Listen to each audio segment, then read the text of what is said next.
Hello mga ka-Microtech, nandito po tayo sa SM City, Santo Tomas, Batangas. So nag-ano po tayo dito. Syempre, meron tayong pakay dito kung bakit tayo nagpunta dito sa SM City, Santo Tomas. So ayan po, papasok po tayo sa SM City, Santo Tomas. Syempre, meron tayong pupuntahan dito and syempre meron tayong bibilin. Basta para po dun sa mga nagtatanong sa atin kung saan po makakabili ng mga Starlink kit, Starlink adapters, mabibili po natin yan sa any SM Super Mall po na merong Silicon Valley. So dito po, as you can see po, nandito po tayo, magpa-parking lang po tayo dito sa SM Santo Tomas. So napakaganda rin po dito sa SM Santo Tomas. Bukas lang din po nila siguro last month. Nandito po kami nung opening. As you can see po, yan, papasok na tayo sa SM. So syempre, medyo pagod po tayo ngayon. So kasama po natin si Mrs. na nagtaga-video po sa atin ngayon. So papasok tayo sa SM Santo Tomas. Siyempre, wala tayong dala dyan. Ang dala lang natin dyan is our cellphone. So kasi po, tataas tayo sa second floor kasi makikita po natin yung Silicon Valley sa SM Santo Tomas sa second floor. So punta po tayo dyan sa Cyber Zone. Pagpasok po natin sa Cyber Zone, sa left side, makikita na po natin dyan yung Silicon Valley. So as you can see po, this is Silicon Valley, SM Santo Tomas. Meron pagpasok po natin dyan, so meron po agad nag-assist sa atin. Andyan po si ma'am. So hindi ko lang po natanong ang pangalan po ni ma'am, pero nag-inquire po tayo sa kanya regarding Starlink kit. So this is the Starlink kit. So residential po yung in-inquire natin sa kanya. And also, pinasa niya po tayo kay Sir Pau. So si Sir Pau po yung nag-asikaso sa atin para dun sa ating bibilihin na Starlink. So as you can see po, mabibili po yan dito sa SM Santo Tomas and sa any SM department store, SM malls ay sa halagang 28,000 pesos. So nagtanong din po ako ng Starlink adapter na may price po na 5,000 pesos. But unfortunately, wala po sila ngayong stock, kaya titingin po tayo sa Manila tomorrow. As you can see po, nandito po tayo sa Silicon Valley. Natanggap po sila ng credit card, GCash, and also cash syempre. At ngayon po magbabayad po tayo through GCash. GCash lang po. So ang nabili po lang natin ngayon is yung kanilang Starlink kit. So ayan po, babayad po tayo through GCash. Yan po, pinaprocess na po ni ma'am yung kanyang ating order. So bibigyan niya po tayo ng resibo after paliwanag po sa atin lahat ng mga kailangan nating malaman sa ating Starlink kit.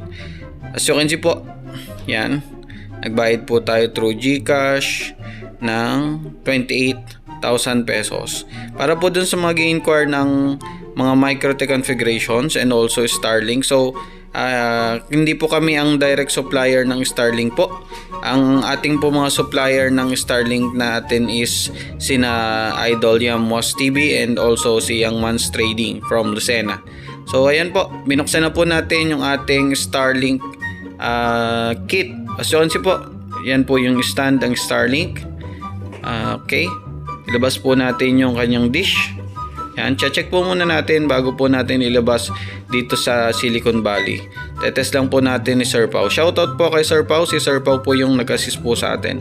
So kasi po, yun po yung router. Pinakikita po sa atin ni Sir Pau.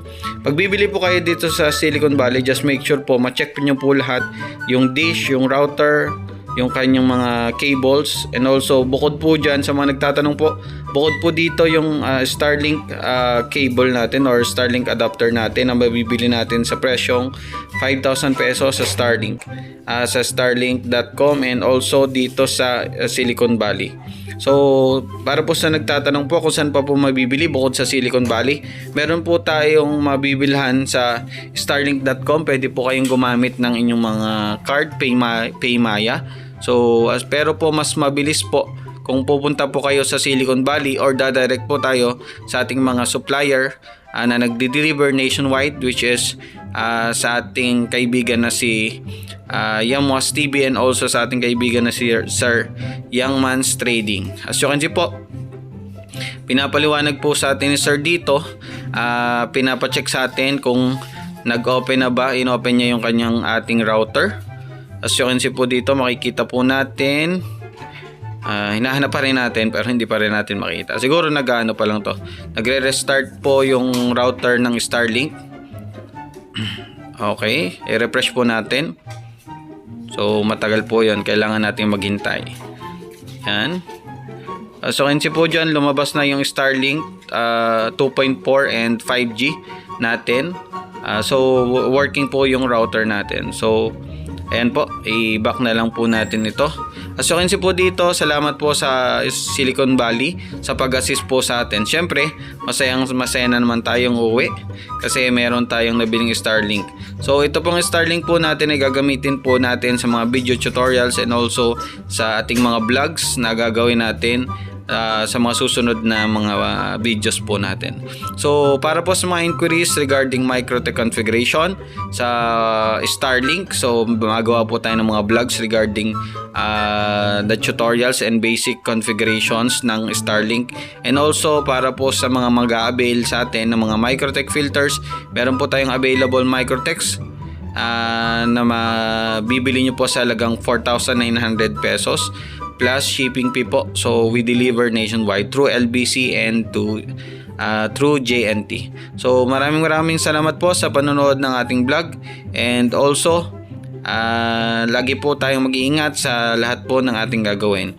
And that's all for now. Don't forget to subscribe to our YouTube channel and follow our Facebook page. Thank you po, and God bless us always.